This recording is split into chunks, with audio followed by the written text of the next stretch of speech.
Hello and welcome to London. It is time for the season finale. The capital city saw its first race here in season 1, and with the XL Arena having already hosted 8 races in its history, this circuit is sure to serve up some drama. We cannot wait to get it started. And we arrive here today with a new world champion, Oliver Roland, who clinched the title in the final stages in Berlin. But it is not over yet. The teams and the constructors' titles are still on a knife's edge, with Porsche leading the table and Nissan close behind. It is very much all still to play for. Hello and a very special welcome to the London XL, this very unique indoor-outdoor circuit. We have double the action this weekend with a double header, and we have triple the talent with Karun Chatnook, Alan McNish and Billy Munger joining us.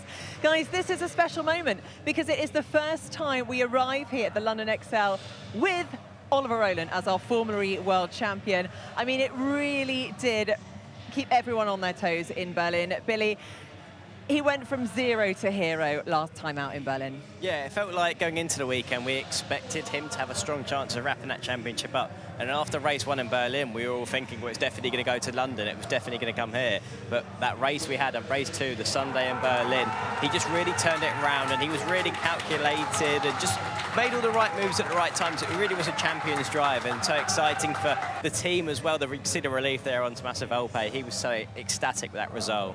It's a massive moment for a driver on a personal level. You know, when Oliver stepped in to Formula E, he looked around and was like, yeah, I want to be a champion. Like this, the caliber of drivers is just something like nothing else, and now he is one.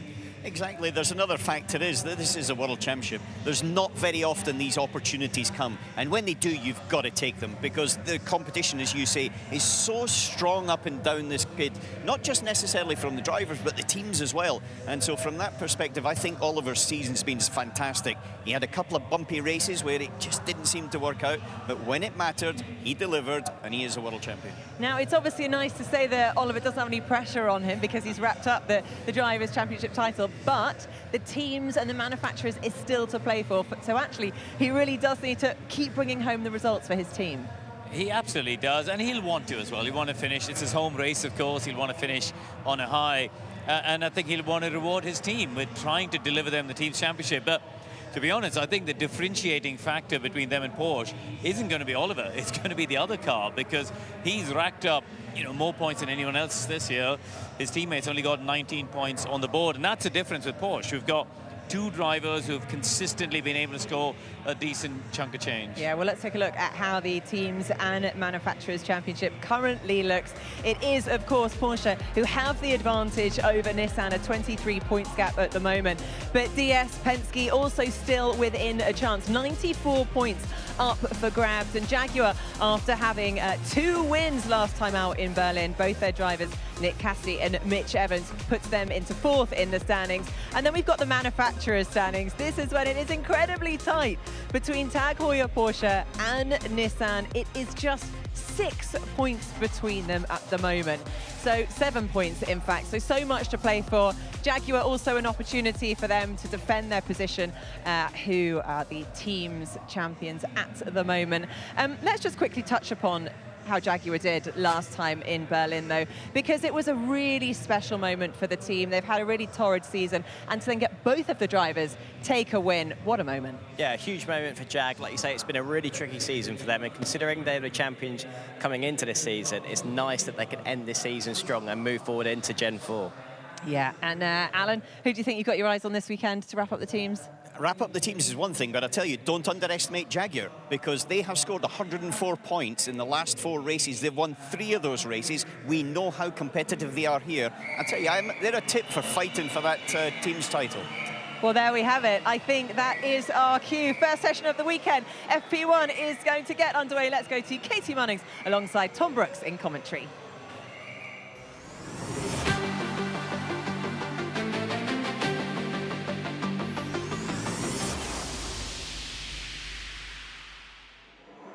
welcome along to the final 2 races of season 11 of Formula E. It is the 2025 Marvel Fantastic Four London E-Prix. Hugely excited for this weekend. Whilst the Drivers' Championship was decided a fortnight ago in Berlin, this weekend we have got the teams and the manufacturers' championships to decide, and what a venue we have as well. We've been coming to the XL Centre in London since 2021. It's a favourite venue amongst drivers, amongst teams, and of course amongst the British Formula E fans as well. A unique layout here, indoors and outdoors, tight and twisty corners, pretty technical as well, and also different surfaces. You can see tarmac here on the outside, but when we come into the XL Centre in London, it's like a sandpapery style of material, really, really grippy. So that makes it very challenging for the drivers. Katie, I'm really excited for this weekend. I am. It's such a unique track, isn't it? Especially if it rains, because then obviously you've got the rain outside, and then coming in, you drag the water with you into that polished sort of surface inside. We've just seen so much happen here over the years. There's so much history here for Formula E, isn't there? I think last year's race was one of the most exciting championship deciders that we saw here. Absolutely. Well, a bit of housekeeping. You might notice that the Nissan team looking a little bit different here this weekend. That's because they have got a new livery. They've gone from red to blue to promote the new Nissan Leaf, which is a car that they will be launching very, very soon. And as you can see, a very striking looking livery. And if to add to that confusion, Neon McLaren also have a special livery here this weekend as well for their final weekend in Formula E. They've gone from orange, or papaya as I should say, to blue. Then you've got Maserati, which are also blue. So blue's the colour of the season. It certainly is. I mean, yeah, it's going to be the mood of a lot of people after the crescendo of this weekend, I'm sure, because there's a big layoff of Formula E. But yeah, it's going to make it nice and interesting for us to talk about here in commentary this weekend. Oh, and also just to add to that, with Neon McLaren, the two drivers are sharing the same helmet design. So I'm really excited to see how we're going to play that one out over the course of this one. Alan McNish, what do you reckon for this weekend? We've got Attention the everyone, teams. this is race control speaking. We go full course yellow in 3, 2, 1. Full course yellow, please. So, as usual there, a test of the systems for the drivers and the teams, just to make sure that the race engineer can, or sorry, the race director, I should say, can communicate with all of the drivers, make sure they can hear at different points throughout the circuit. Doing a full course yellow test is the most effective way full course of yellow doing ending that. In 5, 4, 3, 2, 1. Green flag, please. Yeah, this is just a test that they do at every single race circuit, especially here because it's built up in and around the stadium section as well, the inside and outside, and technically that actually makes it pretty difficult for all the systems to connectively work together, but ultimately it's been running very well here in the last few years. But certainly this session is a get to know you to the circuit. There's been a few small changes to the track since we were here last year, and also the other thing is the cars are slightly different in the way that they've developed through the season, Tom. So right now, I think, as well as the different colour schemes that we're going to have to get used to, and the different drivers' helmets, then the drivers themselves will just be feeling their way into it. Yeah, of course, our first time here with Gen 3 Evo cars, so now all-wheel drive and 50 kilowatts of extra power in attack mode for this weekend. But as you said, a couple of changes to the circuit, not in terms of the layout, everything is exactly the same, but a couple of different runoff areas added, one down at turn 1, also down at turn 5 as well. Yeah, but the thing is that when you've got that extra bit of runoff area, it allows you to charge in that little bit deeper. You know, Katie knows it very well, that when you're actually on that attack, you'll just take that little bit more risk if you know you can get out of it. However, if there's a hard wall there, Katie, then tends to make you think a little bit. Well, yeah, you wouldn't be popular with the teams, but as you say, they're going to be wanting to take every inch of this track that they can to try and get the car set up. They're wanting to not use that runoff room, but obviously in the braking zones, that's where so much lap time is, especially for qualifying. So if they can really pounce into a corner and lean on that and find out where the limit is without so much risk, that's really, I think, the focus of those key areas on track. See Oliver Roland here, of course, special livery on the car, but also special helmet design here for him this weekend. Gold on the top of the lid, as you can see, courtesy of being crowned as the new world champion of season 11. What a weekend he put together a fortnight ago in Berlin. It was amazing. I really enjoyed his interview after the race, though, where he was really honest, and he said at one point he didn't think it was going to happen, and he was trying not to let the pressure get to him, because he just looks so calm and so collected all the time, that I think it was really cool to have that honesty from him at the end of the race, you know, when the emotions were sinking in. I think there's brutal honesty from Oliver Roland. You see that in his driving, the way that he attacks, the way that he delivers, and it was very nice to see a driver that I think no one on the grid would think anything except he deserved it. Absolutely deserved it. It's been years in the making, hasn't it? Well, he's a driver, to be honest with you, I thought was on his way to Formula 1. And I still think talent-wise, he had the skill set to be able to achieve it. The opportunity didn't rise up, but now he has got a World Championship underneath his belt. Yeah, and don't forget, of course, that he walks away from Formula E midway through season. Bear with me.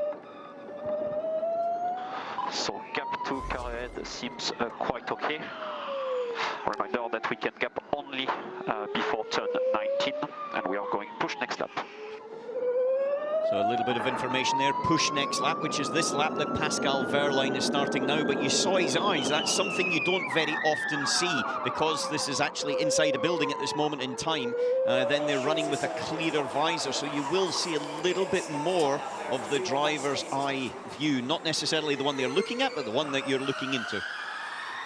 Yeah, it'd be interesting to see what's going to happen here for Pascal Wehrlein, and indeed for the whole Porsche team here this weekend. Just to remind you, in terms of the team's championship, Porsche leading Nissan by 23 points. They need a 48-point advantage at the end of tomorrow, which is possible, by the way, in order to be crowned as the team's champions of season 11. They've been in great form over the last couple of weekends, and you have to say, with Nissan, it's pretty much been a one-man band sort of display, really, hasn't it? You know, Oliver Roland has got the dog share of points there, or the line share, I should say, rather, over the course of this year. He has, and that's the difference, I think, with the Porsche drivers. But to be honest with you, to have a better weekend than them in Berlin, all they need...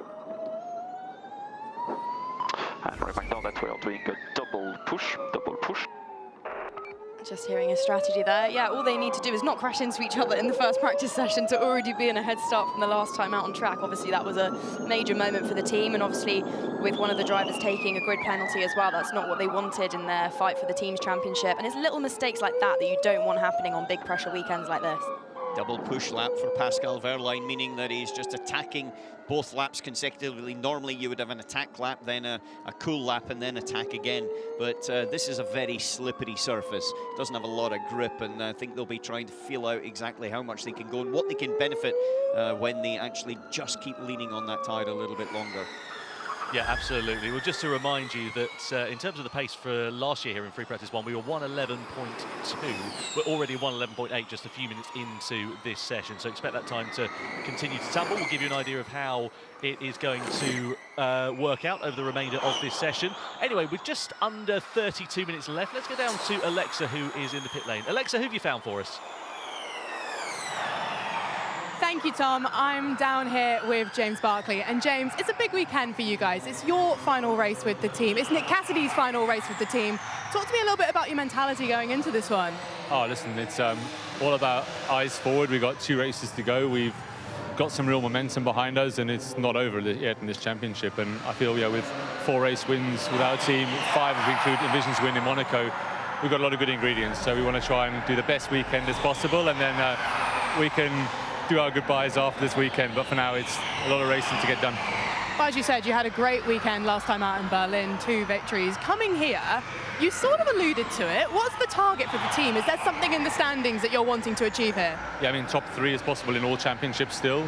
If you look at it mathematically, top 2 in the drivers, and even, you know, the teams is still actually, there's an opportunity to really be above top 3. So that's got to be our goal. You know, it's all there for the racing for. We've seen teams have double DNFs this year. We've been unfortunate to have some of those ourselves this year. So yeah, never give up until that last lap. And historically, you guys have gone very well here. I'm sure we can see a bit of the same for that final weekend, right? Yeah, no, definitely. Firstly, both drivers enjoy it and go well around here. Look at their record of the last few years, both of them. And then we get a bit of the hometown support. You know, we've got a lot of fans, a lot of colleagues. They're going to be here this weekend, so that's a bit of extra motivation. We want to try and win at home. And just finally, we're just settling into FP1 now. What are some of the challenges of this track and getting set up for it, coming off the back of Berlin especially? Yeah, I mean, it's very unique. This idea of half in, half outdoor, it creates quite a challenge in terms of the how we set the car up. It's a very different grip level inside it is outside, so you've got to kind of take that into account. Of course, the weather can play a role if it's dry inside and wet outside. So there's a lot to take into account around here, really is. And yeah, it's always technically a difficult one. Qualifying is really important here, though, because it's not the easiest track to overtake on. So you've got to get in quali. Thank you so much, James. Best of luck for the weekend, and back to you, Tom. Thank you very much, Alexa. Thank you to James Barclay there. Big emphasis, as James said, on qualifying this weekend due to the tight and twisty confines of this circuit. Of course, this is the swan song for James Barclay as the team principal of Jaguar TCS Racing. He'll be off to pastures new after this weekend, working with this team, Neil McLaren, or the McLaren team, as part of their hypercar project in the World Endurance Championship.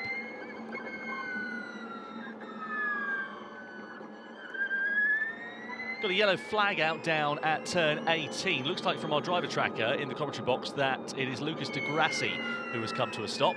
Yeah, we're coming down to the fast chicane, which is 12, 13, 14. And so it's just a little bit later. And there you see him, and he stopped as he came up the hill in towards the final corner. And so Degrassi, it looks like, well, clearly a technical issue. And they'll be trying to see if they can reset the systems and get him moving again. Thomas Biermeier, he's a team principal and basically the head of all of Abt Motorsport, looking on. Yeah, it'll be interesting to see what happens here, because if we can't get that car going, there is a likelihood we could get a red flag in this one. They'll be doing a systems reset, trying to control or delete it at this point. Yeah, the problem is, here he is, radio. I have a crash alarm with the car, but so shut down imminent. I have a problem. Yeah, attention everyone, this is Race Control speaking. We have a car stopped between P18 and 19. Please obey the flags. All the cars before turn 18, please, you can accelerate and keep speed higher than 50 kilometers per hour to get back as soon as possible. Clear information from race direction there. Come back as quickly as possible. Want to obviously get this cleared as quickly as possible. As the red flag, the time is still counting down, still 27 minutes and 40 seconds to go, but reducing. It looks like there is a issue there with Degrassi. It's not that he's had a crash, but the fact that the car thinks that there is a problem, which doesn't seem to be the case. Yeah, saying that there's a crash alarm that's gone off, so the system has detected that. We had that with Dan Ticktum, I believe, earlier this year, if memory serves me correctly, and he had a similar thing where he had a big snap of oversteer, corrected it so fast, but the system detected it as a crash, essentially, so it basically stopped the car.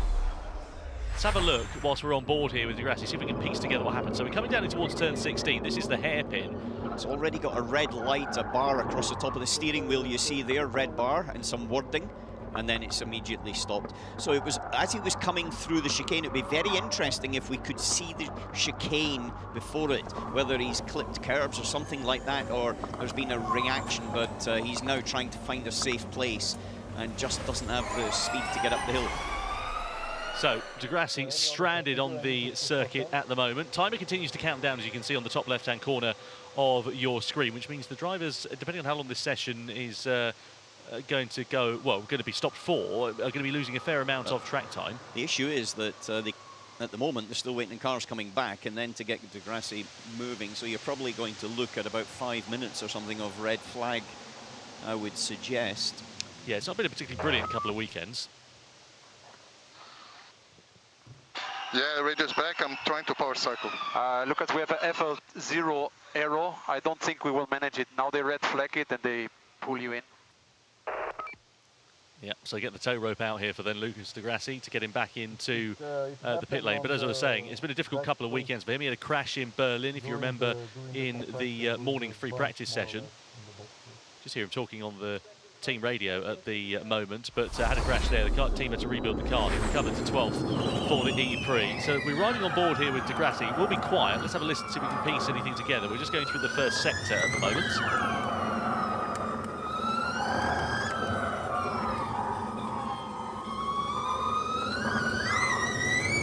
Just coming down then into the middle sector. All seems fine so far. It's a little bit later on in the lap.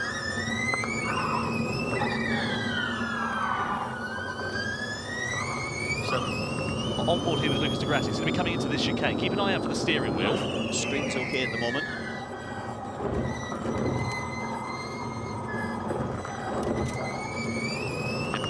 There's nothing untoward there, but already lights flashing, and as soon as he's gone over the bump, there's a vertical bump there, actually, and it could have been a vertical G point, and we've had that before in Rome, if you remember, where you're reaching peak G, which then shut the battery systems down.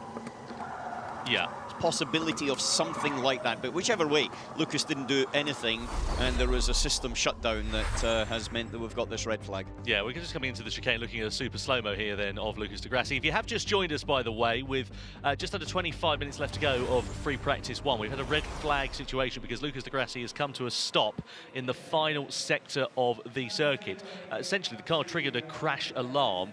So we're trying to work out exactly what happens. As Alan was just very well explaining, it could be in fact that there's a G sensor that's detected a crash or something along the lines of that. Either way, it's brought an early end to the Brazilian driver's session. It's also brought an end prematurely to everybody else's session because the red flag is out. Of course, everyone's gone back into the pit lane and Degrassi's car needs to be recovered. So not ideal at all there for Degrassi, and it could be an end to his running here on Friday. That's a real shame to start the weekend like that. That's so pivotal. When you get such little running track, time on track before qualifying, that will really impact his weekend. So hopefully they'll be able to reset and he can get back out for a few laps at the end of this session. It's been a very learning year for the team because Yamaha, first time in the championship, same for Lola as well. Obviously, Abt are super experienced, been there from day one and won championships, teams and also drivers' titles as well. And so from their perspective, it's a frustrating year, but it's a building year and it's on a roadmap. And so I think therefore it is going to be a difficult last weekend for them, and especially for Lucas if he doesn't get back out. But it's part of the road that a team needs to go if they're going to be successful in this championship.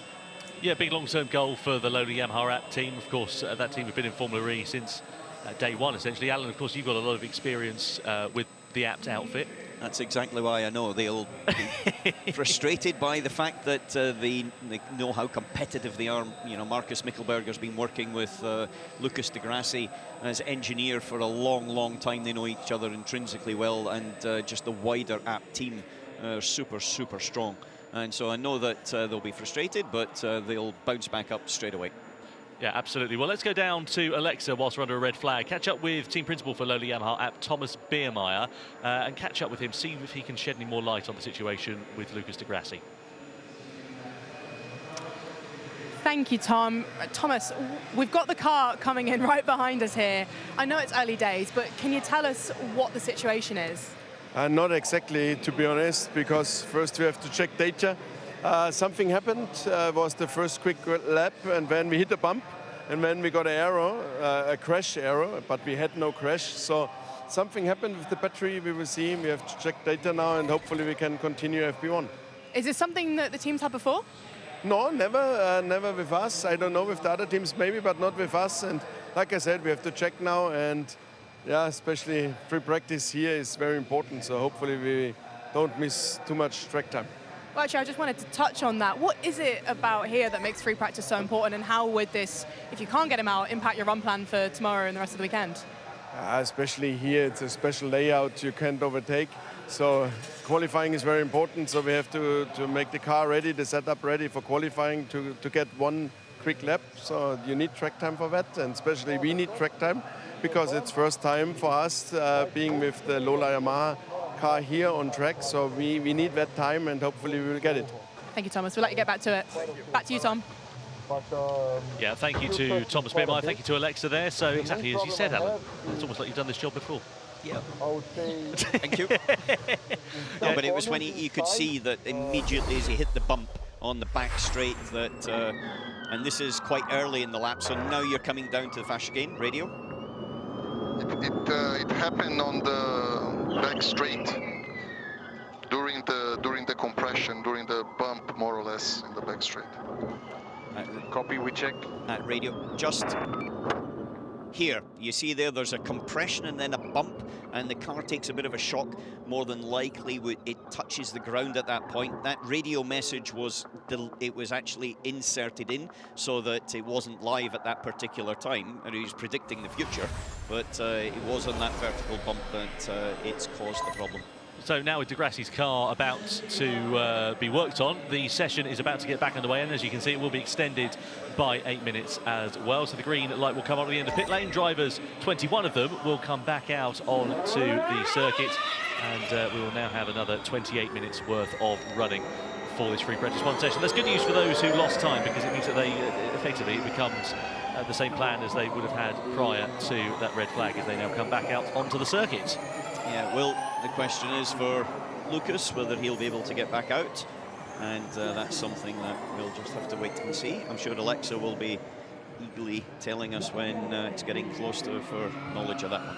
But I wonder also if that compression is going to be throwing a few issues for other teams. It can. We've had situations similar in the past, if it is what I think it could be, and you just have to try and work your way around the bump. You maybe go half a metre to the left or 30 centimetres to the right, and you have nothing. Or alternatively, if the worst comes to the worst, you have to raise the car a little bit. But if you raise the car further off the ground, as you know, Katie, that's less performance, and you never like to give away performance. Well, if we were back in Extreme, we would all be out there with shovels and pile of dirt. Well, hang on a minute, that's exactly. Oliver Roland just exploring the limits of the custom house chicane here in the runoff area. Yeah, but that's interesting because that's one of the runoff areas. There's 3 runoff areas now for this circuit at turn 1 and at the chicane as you come out of the arena onto the outside perimeter roads. And it allows you just to attack that a little bit deeper into the braking areas with the knowledge you can use them. And also, just to remind you, when they do run off at those points, they have to come to a complete stop before they can then go back on to the live race circuit. You're not allowed to cut it and then sort of resume slowly. We saw that with Zane Maloney back in Miami, where he came through, resumed without stopping, and then picked up a penalty for his troubles. Let's have a look at Roland, see locking the outside front, coming down into there. Yeah, it's easier and better when you do lock up. You see, watch his left front tyre. There, just there, a couple of points.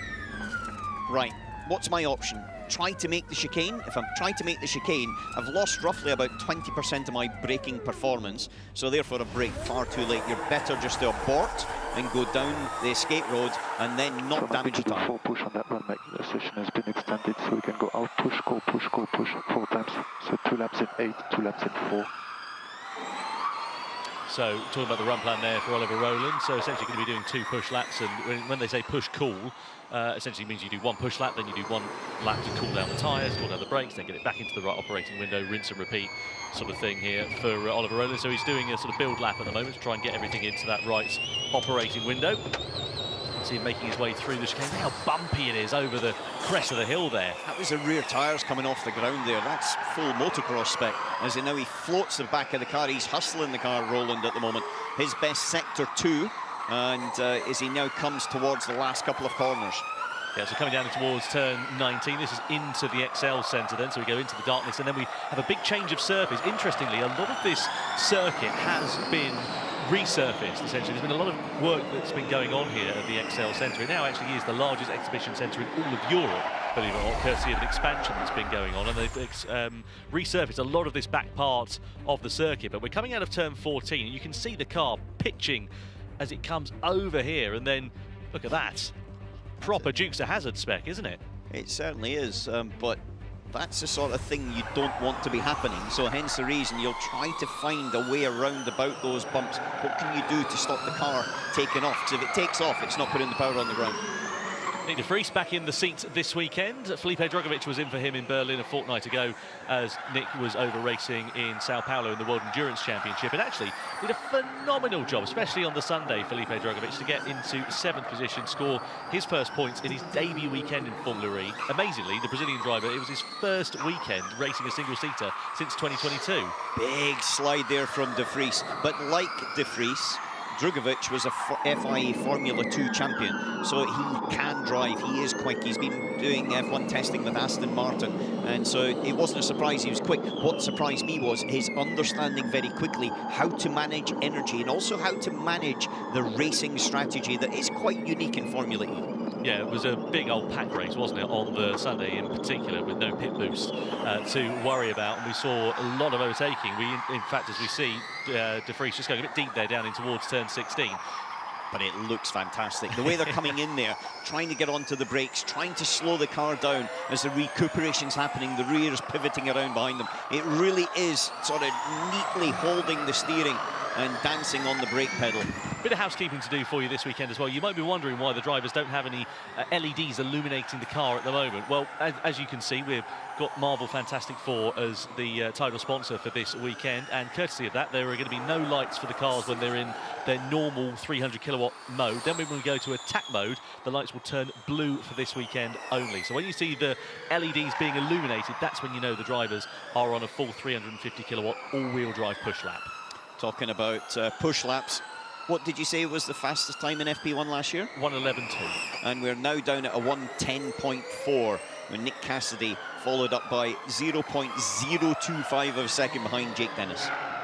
Absolutely. Well, we just saw Nick de Vries sliding his way through the lap here at the XL Centre in London. He's currently 10th quickest with his teammate Eden Mortara in 12th. Let's go down to Alexa and catch up with their team principal, Fred Bertrand. Thank you, Tom. Now, Fred, we're looking here at the end of the season at all of the championship fight. You're currently sat in 6th in the standings, but you're not far off that fight for 3rd. Where is your team's head at this weekend? Oh, I think we come here like the other weekend. We try to do and deliver the best possible execution, and then after that, normally points are coming. We have managed up to now to score at each race more or less average of 10 points. If we can keep on going with this trend, it will be good. We also need to control a bit what the others are doing behind and in front, because it's very tight. But definitely we come here with the ambition of trying to reach top 5 and at the end of the championship, which would be for us a very good season. Well, actually, that's what I wanted to touch on. At the start of the year, you were unsure about kind of where the team would lie. Are you pleased with this point now, where you've ended up, and to be battling for 5th? Well, first of all, it's not finished. Battling. But no, we are happy because we did the step we wanted to do, which means that we were last. Now we are back to the top half of the championship. That was very important for us. But this gives ambition and gives appetite for a bit more. So we are starting to get very, let's say, looking for a lot for next season for sure, and trying to finish on the high this season. That would be perfect. And we've seen podiums for Edo at the last 2 race locations. Things are looking really good for the team. What is it do you think has given you this newfound momentum? I think it's a taste of champagne probably. But no, we love to be on podium for sure. It's a big achievement each time. But as I said, for us, the target was scoring point on a regular basis. And for sure, when you do on top of that the top 3, it means more points, and it means going on an additional reward for the team. But in general, that's a good feeling we like to feel again. So let's work on it for this weekend already. Hope you get a bit more of it. Thank you, Fred. We'll let you go. Back to you, Tom. Thanks to Alex, thanks to Fred Bertrand. The Mahindra team, of course, interlocked in a great battle for 5th in the Teams Championship. We're looking here, though, at Mitch Evans, the most recent, or the second most recent winner in Formula E. Of course, he won on Saturday in Berlin. Teammate Nick Cassidy came from 20th to win the race on Sunday. Jaguar was enjoying somewhat of a renaissance at this latter stage of the season after what has been a challenging season 11. Evans goes to the top of the pile with a 1:09.915.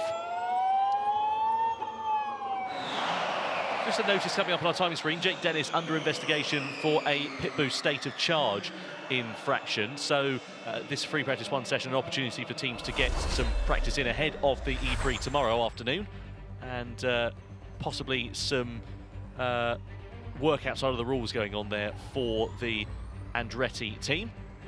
But it was also the Andretti team that struggled with Nico Müller losing a race because of it, if you remember. Yeah, Monaco. Year. So I think pit boost has been a real challenge for them. I think also in the testing they had problems. So it's strange. I wonder if it's the unit or... Yeah, it's going to be an interesting one to see how it works out this weekend, because very short pit lane here. I mean, if you remember back to Lucas Degrassi when he came through the pit lane, Alan McNish, to come through during a safety car and take the lead of the race. Yeah, it is quite a short pit lane here, but pit boost still will be quite a critical point, because you have to do it in a certain window when the state of charge of the battery is between 60% and 40%, and that will give them about a 3 or 4 lap window roughly, as we see Robin Freins dancing down into the heavy braking area as you come into the stadium section. And that, I think, will tomorrow be pretty difficult, and different on Sunday as well, because they don't have pit boost on Sunday. So therefore, strategically, actually, there's a focus for tomorrow, and there's a different one coming up for Sunday. Freins about to pop out the last corner. This has been a very attacking lap by Robin. and he goes to the top of the timesheets, 1:8.777. You said the fastest time in FP1 was? 1:10.2. 11.2, beg your pardon, yeah, right. So, yeah, what, 3 seconds faster already at this stage, aren't we? They've been super quick in the last few races. Robin's really starting to lean into it, and obviously a very difficult season for the Envision team. They've been championship contenders, I think, every season that they've really competed in, but this year's been a real hard one. Won the team's title a few years ago with Nick Cassidy as well. So you can see the Andretti here of Jake Dennis, who's in a full attack mode lap at the moment. He goes to the top of the pile, bettering the 1:08.7 from Robin Freitas by 1/10 of a second. Goes into the 1:08.6s then, does the Season 9 World Champion. As we see Sebastian Buemi being pushed back into the Envision pit box at the moment. He's had a good season here, Sebastian Buemi. Envision working out what their lineup is going to be for Season 12 is an interesting one. I understand that they're quite keen to keep Sebastian Buemi. Not quite sure what's happening with Freitas on the other side of the garage, but I know that they are a team that favour consistency over, you know, going for anything wild. So I would be surprised if they did change their driver lineup for next year. But they are also a team that will look at a driver that's maybe not quite in the paddock and give him an opportunity. Nick Cassidy being one of them. Correct. And so from that perspective, I wouldn't just say that they would sit on, you know, the current base and just think about trying to optimise the details they've got. They are quite willing to take a bit of a risk. And Robin was definitely taking a bit of a risk there, Katie, when he threw it in. Yeah, it's a bit more like you. That is, this is my sort of track. I'm a bit jealous of these guys getting to go out and drive like this. I think this is how I would definitely drive if I had the chance to drive a Formula E car. Backing it in every corner. Absolutely. But there's a difficult corner there, you know, coming over that hill. Everything's going light, obviously, with the suspension, and then trying to find the grip through the braking without braking too early. It's a tricky one. There's a lot of lap time in that. These cars look phenomenal when they're in a full attack mode lap, as we can see with Mitch Evans at the moment, just going through turn 16. This is where, if you remember, he missed attack mode on a couple of occasions last year. And to be honest, we were all talking about prior to the weekend, this is Jaguar's weekend to lose. And lose it they did. They had a Drivers' World Championship on the... It sort of slipped through their fingers, essentially. Cassidy and Evans both had various issues over the course of that weekend. And ultimately, the Drivers' Championship went to Pascal Wehrlein. Fast forward 12 months, how different the landscape is for Jaguar TCS Racing now. Yeah, completely different. Just shows you, well, 12 months. It was, I think, the first race of or second race of this season. They won the first race with Mitch Evans, but then after that, there was just like no points at all. And they went from hero to zero and back into it now. They've won 3 out of the last 4 races. Yep. They've scored 104 points in the last 4 races. Nissan in second have scored 15 points in the last 4 races. I actually think Jag could be really strong and a contender for second in the title.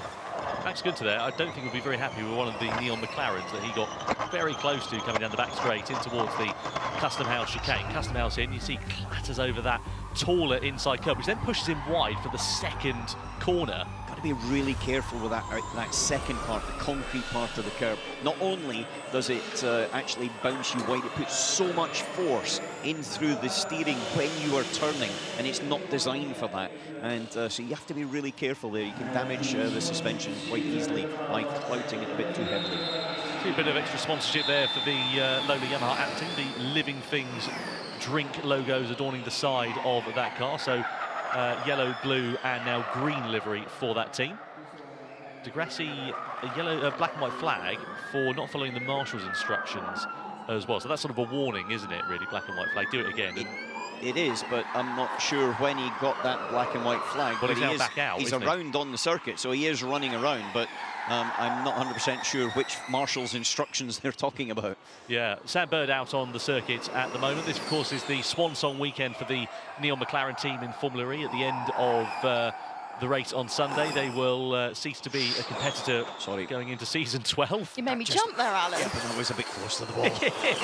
Sam Bird really pushing the limits of the car, and it would be lovely for that team to go out on a high because, of course, they've got one driver that is likely to go on to pastures new, one that's likely to exit from the paddock, and, of course, a lot of the team that are looking to try and find new employment going into next year as well, sadly. And personally, I'd be very happy if Sam had a strong result out of it as well, because he's been one of the most competitive drivers over the term of Formula E, and a real fighter. And as he pops himself up into 7th place there, and it'd be good to see Sam having a strong run here in London. Yeah, it's great to see Sam Bird still harrying this car. As I said earlier on, new livery for that team here. They've gone blue for this weekend. They've also got the same helmet design, Sam Bird and Taylor Barnard. So looking forward to picking the bones out of that one. You will be able to notice some slight differences between the car. The main one being the fact that one of the drivers will have fluorescent yellow top of the camera on the roll hoop, and one will be black, like, for example, here with Oliver Roland. So we'll be abreast of that and try and work out who's who. I can't wait for that during the race conditions. Yeah, it's going to keep you on your toes. You've seen blue lights, thinking it's a medic warning. So that's obviously the colour that the car goes when you have an impact and you have to check everything out. Yeah, you see. Normally. No, well, exactly that. Yeah, going down in towards the first corner here for Nick de Vries in the Mahindra. Just looking at Robin Freitz and Sebastian Buemi. Buemi coming out of the pit lane then for another run in this session with 12 minutes left of this one. It's interesting actually because we're on a slightly later schedule here this weekend as well. Normally we get free practice 2 starting at 8 o'clock in the morning. Tomorrow it doesn't start until gone 10 o'clock. The race is at 5 p.m. It's a couple of hours later. So I wonder what that's going to mean for drivers' track conditions. Will it be cooler? Will it be warmer? And so on and so forth. We're in the UK, it's not going to change too much. If we were in Scotland, on the other hand, yeah, but you have in a different day. light. Now, already round here, you've got different light visions as the Vries is now running in. And I would say that's probably the bigger factor of it. It's a little bit later. It's not a huge amount later. It's not like racing at 9 or 10 o'clock at night. Yeah, no, absolutely right. So looking at the Vries coming in towards this final couple of corners. If you remember back in season 9, we ended up having a car park here. A couple of drivers crashed, blocked the road, and everybody else queued up behind. As we see de Vries coming across the line, he's on a personal best and improves up to 7th quickest for the Dutchman then. Tell you what, we talked about the fact it was going to be tough for Lucas Degrassi. Doesn't get out. He's actually popped himself up into 14th place. And so it looks like that Lola Yamaha is running pretty well round here. And yeah, from 11th, Maxi Günther in 11th is 0.3 of a second. Admittedly, there's a bit of a jump up to the people that have used their full 350 kilowatt. Yeah, lots of rumours swirling around in the paddock at the moment. Andretti, though, look like they're going to be staying put with Jake Dennis. Not quite sure whether Nico Muller will be on the other side of the garage. Anyway, let's head down to their team principal, Roger Griffiths, catching up with Alexa. Dennis and Muller currently 3rd and 8th at this point in the session. Thank you, Tom. As you said, it's been a pretty good session so far for the guys, getting plenty of data, looking quick. You've had some pretty amazing moments here in London in the past. You must be looking to make more of them this weekend. No, I mean, this track has really been a favourite of the teams and a favourite of Jake's. I mean, I think a couple of pole positions, a couple of race wins, a championship. So, yeah, I mean, championship's not on the line, unfortunately, this year, but we got 2 opportunities to try and be on the top step of the podium, so we're going to do our very best to add to that win total. But Jake so far is looking really strong, and Nico as well. I mean, I think it really just shows the momentum of the team coming out of Berlin, and also a good race and a run for Nico in Jakarta. So we're starting to find the form that we should have had all season. And of course, we're looking at the Manufacturers' Championship as well. Can you give us a little bit of an insight into what those conversations have been like with Porsche? How can you work together to try and achieve that? Yeah, I mean, it's not straightforward. I mean, we've seen trying to coordinate 4 or 6 cars on the racetrack is that, it's not easy. We'll obviously do what we can to help Porsche win the manufacturer's title. I mean, we're very proud to carry the Porsche crest on the front of the car. But, we've also got our own team championship on the line as well. So, we'll do what we can, but, it's sort of mixed emotions at times. But certainly if there's anything we can do to move them up and win the title, we'll do our very best. And we do have to ask, given that it's coming to the end of the season, we're all talking about silly season, particularly for someone like Nico, who's had a little bit of a tougher year. How do you try and separate that from what you guys are doing in the garage this weekend? We just focus one race at a time. I mean, what's happened in the past, we put it behind us. We don't ignore it, we learn from it. But, in Nico's case, had a good chat with him on Wednesday night. We had a team building dinner, all went out together. We had some good pizza together, courtesy of Jake. And we love it when our drivers buy the food for the team. But no, we're in good spirits. We're working hard together. I mean, he's in a really good frame of mind. We all want to finish the season strong. So I don't mind who wins this weekend, as long as it's an Andretti car on top of the podium. Very well said. Thank you, Roger. We'll let you get back to it. Back to you, Tom. Yeah, thanks, Alexa. Thank you to Roger Griffiths. Got a yellow flag out down at turn 16, and it's Lucas Degrassi. Looks like he's come to a stop again, according to our driver tracker in the commentary box. So clearly more technical problems there for the Brazilian driver. And, well, that's not good at all, to have a technical problem, then to go back out on the track, have another one. One, not great for yourself, but also not great for other drivers if he's not able to get it going again. Very similar place on the circuit to where he stopped before. Red flag again with 7 minutes, 50 seconds to go. So there is Degrassi on the left-hand side of the circuit. Again, it looks like a technical issue, not a crash or a spin or something. So, just out of curiosity here, he's gone out on track again, obviously having had a technical problem. We've done a couple of laps ever since, everything seems fine. The likelihood of lightning striking twice is probably quite slim, but you can see him here talking to the team. Hi everyone, this is Race Control speaking. Please respect the flags. The car is stopped at the driver left-hand side at turn 17. Yeah, so good to hear there from Marek Haniszewski, just communicating with the drivers and the team. So I imagine we're probably not going to get a further extension of this session. But do you think the race direction, the stewards might be having a little look at that to say, well, hang on a minute, you've caused 2 red flags in this session? Yeah, I think the first things first is understand why. And then look to see afterwards. It's very difficult to... It's not a safety item. If it was a safety item, without doubt. Here we're on board with Degrassi coming through the chicane again, and it was just up here on the bump in the compression that he had that failure, and it's the same point. Yeah. It's exactly the same point as before. And so it's a replica, and he's locked up there and just stopped earlier. So it's the same problem as he had, shut down pending. Yes. Press OK to abort. Press OK then, Lucas. I know if it's a sensor issue, disable the sensor.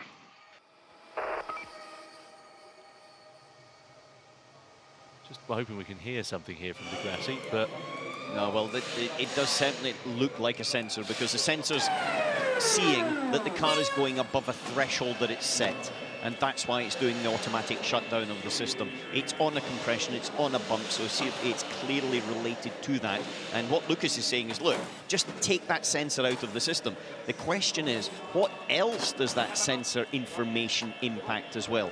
Does it have another function in the background? Because sensors tend to be doing multiple things at multiple times, not just singular sensor or singular result. But would he be able to, would the team, sorry, be able to extend the threshold of whatever that is? Yes, you can. It's a setting. It's effectively a setting, like, you know, it works between 20 and 40, and you just put it 20 to 60. Which might explain why... Oh, here comes Soundbird. I don't think they should allow a car out if it's already caught a red. Yeah, that just goes back to the point I was saying there. You know, I guess the argument is, well, hang on a minute, it's caused a red flag.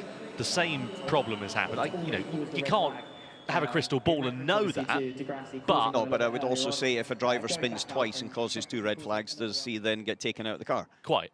Yeah, exactly. I mean, you know, if you look at it in practice, for example, or qualifying, in fact, with Jake Hughes last time out, you know, he caused a red flag, had his lap time deleted, wasn't able to go through into the duels. It was, you know, immaterial anyway, because he wouldn't have been able to make it because the car was damaged, but I guess the point still stands. I think the point with this, and I do understand it because it's frustrating because the time's counting down, everybody's losing opportunity. Is it a safety point or not? If it's a safety point, without doubt, then the FIA, the governing body, do actually check before a car can go. I know this for a simple fact personally, where we had a technical problem and they did not allow the other car out until we proved it was solved. And that was fact. And so they're very strict and structured in what they do, and correctly so. But this doesn't look like it's a safety issue, it's an error. And as you can see, the circuit is bumpy. The cars are taking off. They're not the only car, it's the only car that's shut down, but the cars are taking off, and there's something that with a Lola Yamaha that is just sensitive at this moment in time.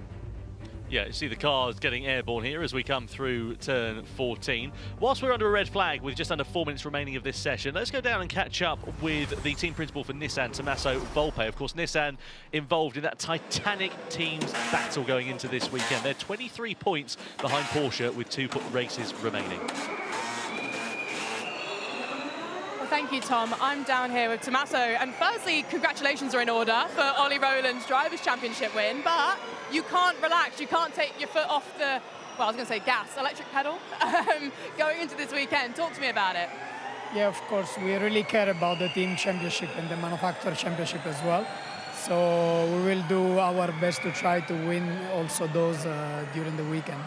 And obviously, it's Norman that's been struggling a little bit more when it comes to scoring points for the team's championship.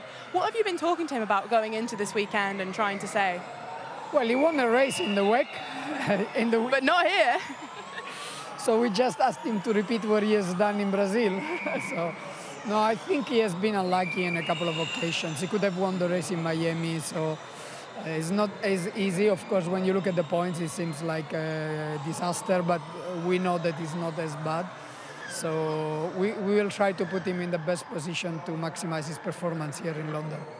Well, actually, things that aren't going to be helping with that is how broken up this session's been with red flags. Just can you give a little bit of an insight as to what problems that might cause for the team? Well, because it's the first free practice, not that much. Of course, Oliver has had a puncture as well, so he hasn't done many laps so far, but it's not ideal, but it's the first free practice, so it's manageable. Thank you so much, Tommaso. We'll let you get back to it. Back to you, Tom. And there's Tommaso Volpe there, just talking about him. Very happy man. Happy to be able to talk about the fact that Oliver Roland has won a World Championship, an FIE Championship for Nissan. And as I understand, it's Nissan's first. So it's a real big deal for Volpe to be able to send that information back, and also a big trophy as well. Yeah, it would be really good for Nissan. Of course, the team's championship Hi guys, is... just a reminder, everyone should push more between turn 19, please.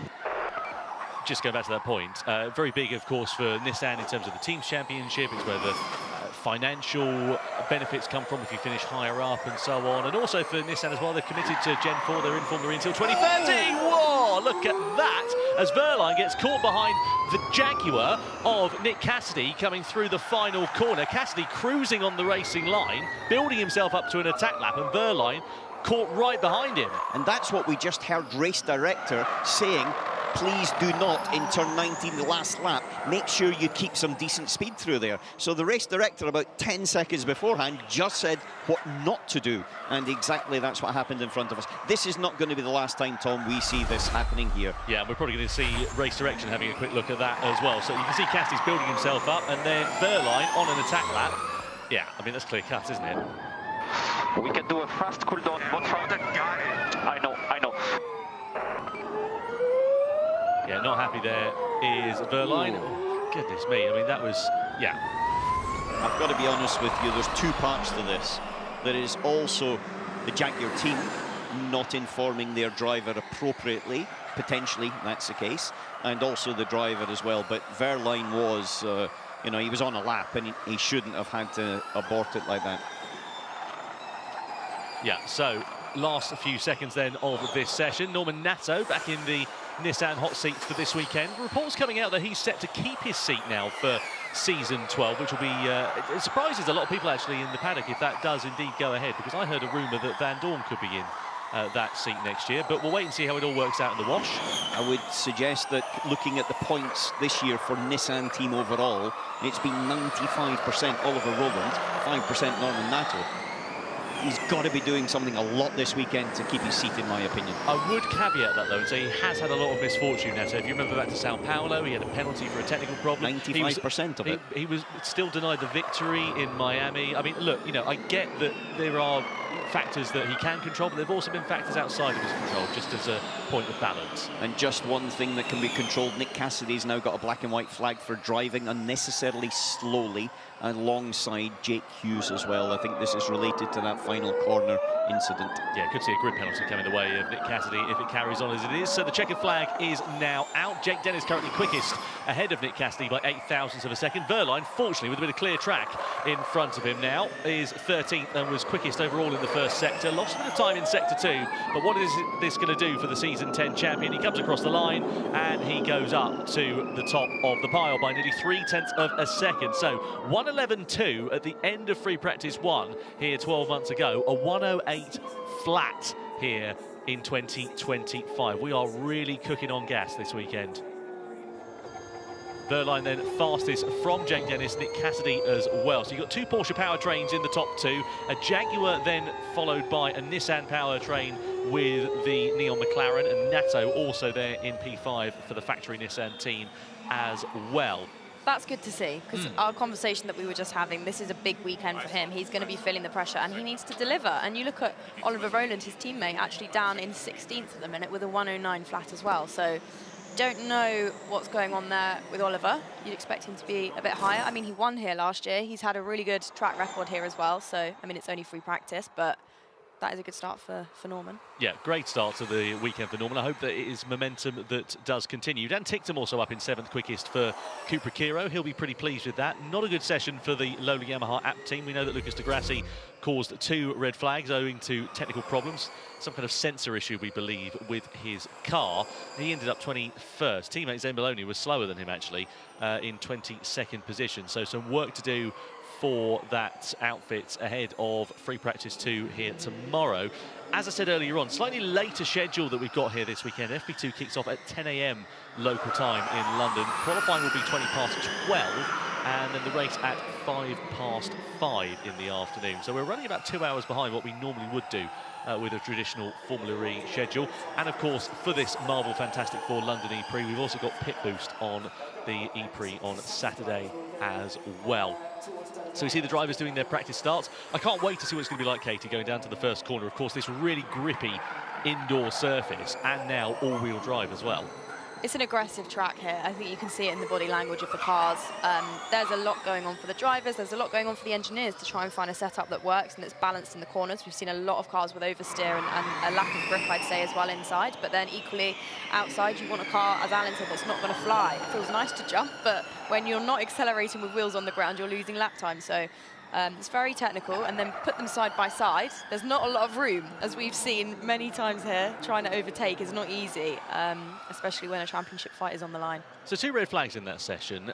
Obviously, it's never nice to have your session disrupted. We did get an extension after the first red flag by 8 minutes. Do you think that that would have interrupted the run plans, though, and caused some teams and drivers to maybe change their strategy at the conclusion of that session, if you see what I mean? Definitely. I think, you know, they'll be used to not having clean sessions, especially when you're racing on street circuits without the runoff and you need to recover the tracks.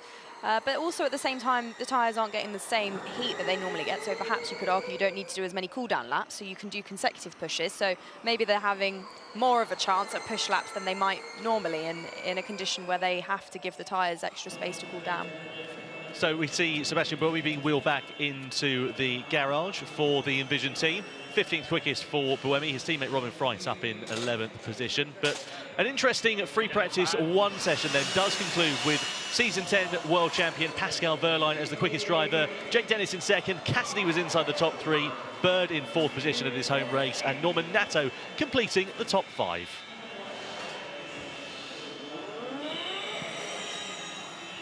So there we have it. That is FP1 done here at the Excel Centre. You know, Pascal Wehrlein back on form after, well, I suppose a bit of a redemption moment because it didn't go so well for him in that second race in Berlin. But let's quickly talk about the action that happened on track, Karun. Lucas Degrassi there. Talk us through those moments. Well, the car seemed to just come to a stop twice. So, you know, don't fully know if it was the same problem, but it normally would be if it's happened like that. The team, you know, as we could see, it wasn't like he hit anything. It just sort of, it ground to a halt. So they'll be concerned about that. You know, obviously this is Lola Yamaha's first time racing here on sort of their home ground, I guess, you know, for the Lola perspective at least. So they'd be hoping that they understand what's happened, because they don't want that to repeat itself for the rest of the weekend. So that's their primary concern, really, is to spend the next, well, 12 hours before the next practice session getting on top of these issues. But yeah, as we can see, yeah, he pulled over there near where the attack mode is and came to a stop. Yeah, it's going to be a busy time in the garage this evening ahead of tomorrow as we kick off bright and early with FP2. And then Nick Cassidy as well. Talk us through those moments going off the racing line. Well, we were just hearing Alan talking about, you know, how you've got to be really aware of cars coming behind you. You know, they're all trying to make a gap. It's a short track. They're trying to make a gap. You're trying to pack 22 cars around here. So inevitably you get this concertina effect. Cassidy's, I think the stewards have noted, the incident at the final corner where he was trying to make that gap, unaware, it seemed, that Pascal Wehrlein behind was on a quick lap. So there's two things. One is he should have been watching his mirrors. The race director has been pretty clear about not slowing down there. But secondly, Jaguar should have made him aware of that. So yeah, it's a conversation, but I think it's free practice. There's no big harm done. As you say, Wehrlein's still top of the times. So no massive issue, but it will be an issue when we get to qualifying. Yeah, I mean, generally, though, the Jaguar drivers were both looking pretty quick up until the last couple of laps.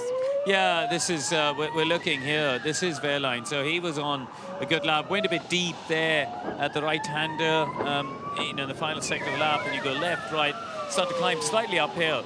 So you can see Cassidy, at this point, wouldn't have been able to see him in the mirrors until he got to the penultimate corner. Now, quite clearly, he could. But he was backing off. He was focusing on the car in front, and you know, a not very friendly wave from Wehrlein. I understand his displeasure with that. I mean, frustrations, but it is only FP1. I mean, can you get a grid penalty for that? Katie, you look marvellous. Thank you for joining us. But yeah, we were just discussing, you know, whether or not, would you get a grid penalty for that? I would hope not, because I think in free practice, you know, you kind of let the drivers off the hook. So I would hope not, but I'm sure that Porsche and Pascal Wehrlein have a different view. Yeah, Katie, reflecting on that first session, you know, are there any outliers, like unexpected results, would you say? Yeah, it was great to see Sam Bird up in fourth. We've not really spoken about that yet. He's obviously had a frustrating season for himself. He's been wanting to prove himself and to try and fight for another seat. So he's going to be looking for a really decent result. I don't know if it's a bit late, maybe, to be looking for that for next year. But in any case, I think if it is his last race, he'll be wanting to go out on a bang. So him, and also to see Norman up there in, I think he was fifth, or yeah, I think he was fifth. So that's a really great result for him as well. He's going to be needing it this weekend for the Nissan points for the championship. Exactly, going to be absolutely critical getting Norman Nato on board with some more points for Nissan. But of course, the Nissan driver we have been talking about the most is our new Formula E world champion, Oliver Roland. Let's hear from him now. Yeah, I think it's sunk in now, and realised what an incredible achievement it's been, and it's the best achievement I've had in my career. It's a dream come true, really. It's something I've been trying to do for such a long time. I think to achieve what they set out is a huge accomplishment for Nissan and the whole team. Hopefully this is just the beginning of the second phase of my career.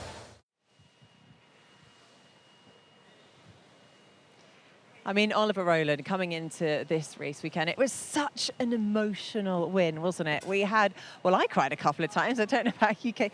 Did you get the tears out, Karim? When his daughter came on the radio, it was so sweet. Wasn't it emotional? I think it's because the parents in us have sort of unlocked these the sappiness.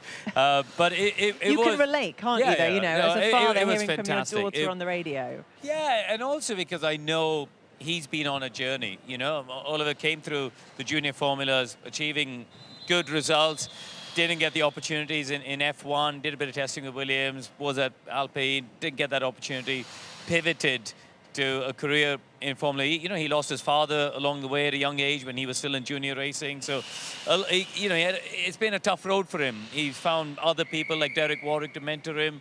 So he's been on a journey. And I think for him then to reach the very top of winning a world championship was a culmination of that. And more than anything, he's just a great guy. He's such a lovely guy, and I was very pleased to see him win. Yeah, I mean, he really is. He always has such a positive energy as well, Katie. Like, even, you know, when things haven't gone his way, whether it's been his fault or the team's fault, you know, when it has been a tougher time, he always still brings this positivity. He's not an angry, frustrated driver. He's definitely got an air of calmness around him. And we were discussing earlier, he's not just a quick driver. He is so smart. He's one of the smartest drivers out on the grid. He's so incredible at energy management and handling those challenges as well that come with it, because Formula E is such a unique championship. But it does feel like in the last couple of years, he's just flipped a switch where he's just gone up another level compared to where he was in the past. And I think it does take time to get that experience in Formula E. And that's what's so impressive with his rookie, Taylor Barnard, as well, that he's been coaching along the way, that's been able to come in his first season and understand how to do the energy management like it was easy. That's a really good point, actually. You know, we always talk about the wonder boy, Taylor Barnard, but of course, he has got Oliver Roland in his corner helping him out. But there is another driver who has got everything at stake this weekend. Pascal Wehrlein and his team at Porsche are going to be trying their best, fighting against Nissan in the team's standings, indeed, for that championship. And earlier, he was catching up with Saunders. Pascal Wehrlein, here we are in London. This is the final weekend of the season, and there is still very much some battles ahead, isn't there, in the teams and manufacturers? Yeah, still a lot to fight for. So our targets are clear that we want to fight and win the teams and the manufacturer championship, and we are currently leading both, but not with a big gap. So yeah, we need to have a strong weekend. No, lots of things on the line here. Obviously on the drivers, the championship is gone and well deserved for Ollie.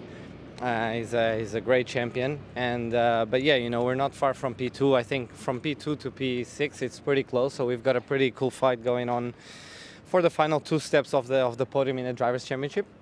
But I think the big goal for us here this weekend is yeah, teams and manufacturers. We finished second on those last year, and bringing those 2 world titles back to Germany for Porsche would be amazing, and a great way to end the season. So yeah, just a big reward for everybody. You know, it means a lot for everybody that works on our cars and allows us to be competitive every weekend. So that's the main focus for us this weekend. Taylor Barnard, here we are. It's a London race, a home race for you and the team. Mixed feelings, right? Because there's a championship to go there, try and get as a Nissan powertrain, but also we're aware that it's the last one with Papaya on the grid. Yeah, of course. I mean, mixed emotions for me this weekend. Of course, Nissan's fighting for manufacturer championship, and I'm fighting for second in the drivers' championship. But it's also going to be my last time out. So I think myself and the team are going to focus on the job at hand as much as we possibly can. And then after Sunday, of course, the emotions will be going a little bit, I'm sure. But yeah, I'm looking forward to the weekend, and I think we're going to do a good job. Nick Cassidy, here we are back in London. Now, a couple of things. First of all, it's going to be a bit of an emotional weekend for you, isn't it? It's your last race weekend in the black and white of the Jaguar livery and kit. Yeah, exactly. I think, you know, it's quite nice of the team to come together with myself and be able to announce this pre-weekend. I think, you know, we can speak openly, really enjoy our last moments together for the season, and hope to go out on a high. Lovely stuff, thank you, Saunders. Yeah, it is, of course, you know, so many of the drivers last race weekend with some of their teams, and we will see some drivers depart the championship as well. So much to play for. We are standing outside the Porsche garage. I just want to touch upon what happened last time out between the 2 teammates in FP1. You know, the tensions have not been building. They've been present throughout the season between Pascal Wehrlein and Antonio Felix da Costa. And there was that moment where they came together and crashed in FP1 last time out. How much do you think is that going to affect them, Karun, coming into this race weekend, or if they really put it behind them? I think they just get on with it. You know, I think they're both very, very experienced professionals. I mean, let's have another look at it here. You can see this is some form of weird misunderstanding. And when you listen back to the team radio, it's, you know, it seems like some miscommunication between what the run plan was. Yeah. You know, one thought that the other car was on a build lap, and it all just got a bit confusing. So they would have analysed it and put it past them, and they just get on with it now, I think. And, you know, you've got 2 world champions. Pascal Wehrlein will have some very fond memories, because this, of course, is where he was crowned world champion last year. Antonio Felix Costa, also a former world champion. So the calibre of these drivers are just the best in the paddock. So they're going to have to work together to try and extract as many points as possible to bring home that team's championship. They are, and I think the fact that the Drivers' Championship has been decided actually plays into the hands of Porsche a bit, because they've taken that element of both of their drivers fighting for that championship out, because that was the case, you know, when we were back in Berlin. So I think here they are going to be very clear that they're playing the team strategy and that they both need to be picking up points. And they will be aware of the fact that both drivers this year have been consistently scoring good points and have the ability to, which might play into the hands versus Nissan, who are slightly unsure of the situation there. I think the weird thing in the whole dynamic is if you go back to the last 2 seasons, Pascal Wehrlein has been the favoured child, and Antonio Felix da Costa is sort of firmly jumping up and down saying, like me, want me. And now they're in this weird thing where we think he's leaving the team, but they have to release him, but now they don't want to release him. It's all gotten very confusing. But I think that's Can you give us any insight there? No, because I'm just really confused. Yeah, apart from the fact that clearly he's the less favoured child in that team. And that's just added to this weird dynamic that they've got going on. Yeah, well, soon we will find out what is really going on. Let's find out. Maybe, Billy, Alan, do you know something that you can tell us? Thanks, Nikki. So we're down at DS Penske right now, a team that's currently third in the team standings. Alan, for a team like Penske, how do you reflect on their season so far up until this point? Actually, it's been a bit of a under-the-radar season in reality. They had a fantastic Shanghai where they were double points and running at the front, won the race. But in reality, they've kind of been there or thereabouts. They haven't had the surgeons that they've had in the past. You know, especially Jean-Eric Vergne. He's the only double champion in this category in the 11 seasons. He is a stunning driver. He's always fighting there and always getting something out of it. And so therefore, I think in reality, they're third, but they've been a silent third. Yeah, silent third, and we're into that stage now where silly season is the topic of choice and where we are putting our attentions. When you look at the lineup that we've got here at DS Penske, you've got Max Günther, race winner, you've got Jean-Eric Vergne, double champion in the sport, but there are rumblings that potentially this might change for next season. What are your thoughts? Well, I think it will change. I think something will change because part of the fact is that Jean-Eric Vergne is part of the Stellantis racing group as well. He races for Peugeot in the World Endurance Championship, and there's a question of where all of the collective of the drivers could sit, and I could see a change here, and I don't think a change is a bad thing. I think a change is like shaking the snow globe. You know what it's like, sometimes you just need that extra energy coming back into it, and it could be in the shape of another driver. And then we said in the team standings they're currently third. They're 60 points behind the lead as Porsche. Do you think, off what we saw in FP1 there, they were down at 18th and 20th, do you think they have a chance to be in it? No, you think no, I don't. Fully I think they've got to contention? watch their third place because it could be going to Jaguar. Yeah, you seem to think that Jaguar, they are on a good run of form, aren't they? They're on a run of form. They've won 3 out of the last 4 races. They were super quick here last year. They should have won the team's title last year and the driver's title. They only came away with the team's title. So really, I think that they are the form ones. And here, they're just trying to protect that third place in the team's title now. And we can't have silly season chat, Alan, and hear that you think there's going to be change here without finding out where do you think they're likely to end up and who do you think is the most likely to move out of the team? I would actually say that Jean-Eric Vergne will probably be thinking about what is the best thing for him. He's been here for such a long time, not necessarily with the Penske name alongside it, but within this DS system. And I could see there a change there. I think a refresh for him would also be quite good. Who comes in his place? There's a lot of great opportunity. Great team, lots of potential, and I could also see them thinking outside of the box as well, going for someone new. And quickly, just what we saw in FP1 there, we're here in London, the last race weekend of the season. A few issues out on circuit there. Is there anything, Degrassi. any reasons you think we might have seen some of those issues? Well, it's really, really bumpy. As you can see, there's a compression on the back straight, which is not a straight because you're turning. And the cars are then coming up in, actually taking off. And then later, about 200 metres later, they're taking off again. And actually, just saw Nick Cassidy walking down with his engineer. And there was a huge arm movement as he's talking about how much the car is compressing and jumping. So I think that is going to be something they'll be trying to find their way around. Well, we've got lots to look forward to. FP1 is done, but I'm going to throw back to Nikki for more action. Lovely stuff. Thank you, guys. And I'm delighted to say that joining us now, we have James Buckley in the house. James, how are you? How does it feel coming back to the Excel Centre? Is it a bit sort of bittersweet because of what you won, but also maybe what you didn't win? Yeah, listen, I think 2 out of 3 championships last year was very special. But as always, you want to try and win it all, especially when you're in a position to win it all. So I'm not going to lie, we did leave with a bit of disappointment not getting a Drivers' Championship. I wanted that for both of them. But 2 out of 3 on measure is actually a great and a really successful weekend for us. It was an incredible run out last time in Berlin. It feels like the momentum's back for Jaguar, especially when you think about the team's championship. Is there anything that you've got your sights set on this weekend? Yeah, there's 2 races. That's a lot of racing to be done, a lot of points to go after. 71 points in Berlin. If you have a weekend like that, just look at the tables and it tells you everything you need to know. So eyes forward, just got to focus on doing the best job possible. Hey, listen, we have nothing to lose. We're just coming to just enjoy this race and do as much as we can. 3 wins in the last 4. Nick's scored more points than anybody for a real run of races now, and we're in a really positive position. We just go and do our best job possible. People at home may not be aware, but this is going to be your last race with Jaguar. You're moving on after this. Have you got to sign a second driver before you go, or is that the next person's job? Well, yes, we announced that Nick's leaving the team, and listen, personally, I'm really pleased for him, and for us, we've got an exciting plan ahead, and we'll announce that in the future. Yeah, a few key things to do before my time's finished, and that's one of them. So you're not going to tell us who the second driver's going to be? Not today. We'll keep that close to our chest for now. How far into the future are you going to tell us?